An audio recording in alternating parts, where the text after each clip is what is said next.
Good morning everyone. तो आज हम सभी एक्सरसाइज 5.2 अरिथमेटिक प्रोग्रेशन के क्वेश्चन नंबर 5 के दोनों पार्ट को सॉल्व करेंगे।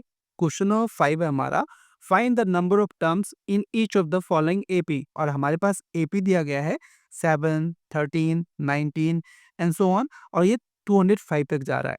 ठीक है। सिमिलरली जो सेकेंड एपी है हमारा वो 18, 15 होल 1/2, 13, इस तरह से -47 तक जा रहा है। तो हमें यहाँ पर n की वैल्यू फाइंड करनी है, यानी नंबर ऑफ टर्म्स बताने हैं, इसमें नंबर ऑफ टर्म्स कितने हैं, राइट। तो चलिए पार्ट बाय पार्ट इसके सॉल्यूशंस को देखते हैं। तो फर्स्ट पार्ट में हमारा गिवन क्या दिया हुआ है, हमने वो लिखना है पहले। तो गिवन हमारा a क्या वैल्यू दिया हुआ है, तो फर्स्ट टर्म जो है वो 7 दिया हुआ है। ठीक है, तो हमने a को 7 लिख दिया। हमने यहाँ से d की वैल्यू फाइंड करनी है।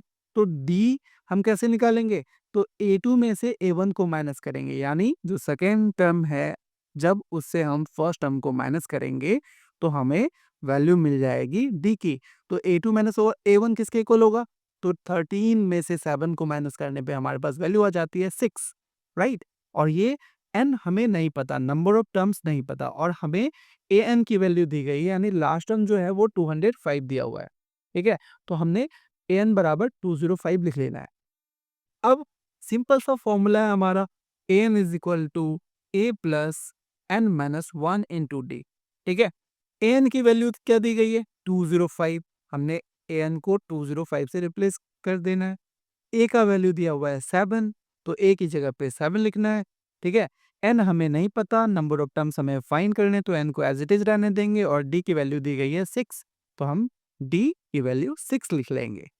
अब क्योंकि 7 राइट हैंड साइड में पॉजिटिव है, जैसे ही इसे हम लेफ्ट हैंड साइड लेके जाएं तो ये माइनस हो जाएगा, और माइनस होते ही हमारे पास जो वैल्यू आ जाएगी वो हो जाएगी 198, राइट। और हमारे पास राइट हैंड साइड में बच जाएगा n-1 इंटू 6। अब हम क्या करेंगे, n-1 की वैल्यू फाइंड करेंगे। 6 क्योंकि मल्टीप्लाई है, जैसे ही लेफ्ट हैंड साइड जाएगा तो ये डिवाइड हो जाएगा, तो 198/6 हो जाएगा, और यहाँ से हम कैंसिल कर सकते हैं। तो 6 3 जा 18, 6 3 जा 18। ठीक है, तो 33 टाइम्स में हमारा ये कैंसिल हो गया।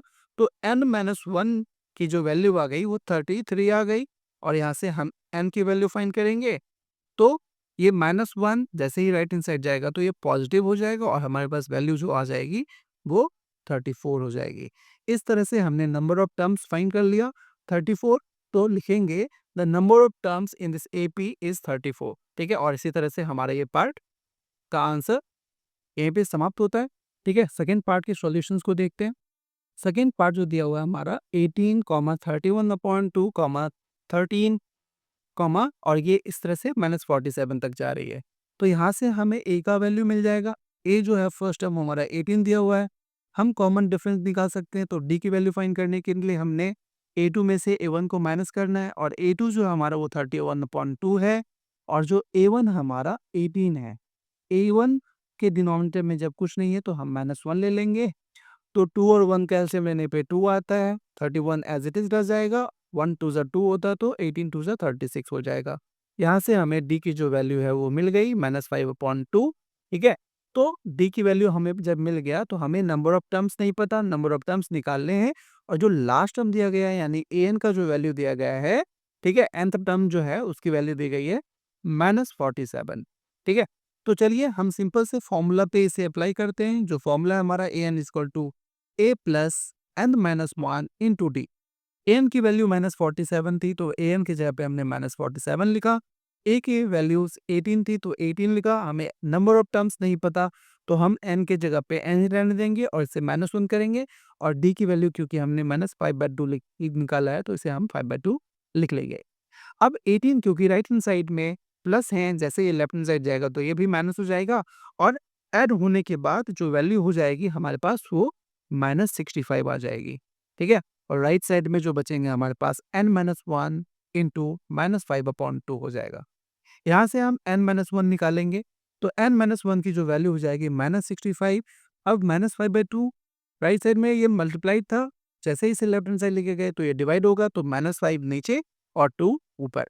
तो माइनस से माइनस कैंसिल, 5 से 65 13 टाइम्स में कैंसिल। तो हमारे पास जो वैल्यू आ गई n-1 बराबर 13 इंटू 2, ये 26 हो गया। ठीक है, तो 13 इंटू 2 26 हो गया।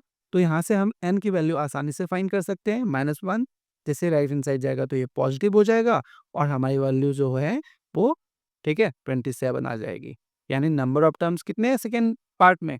27। तो लिखेंगे hence there are 27 terms in this AP.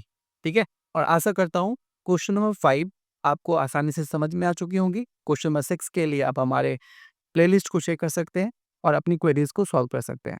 Thank you. जय हिंद।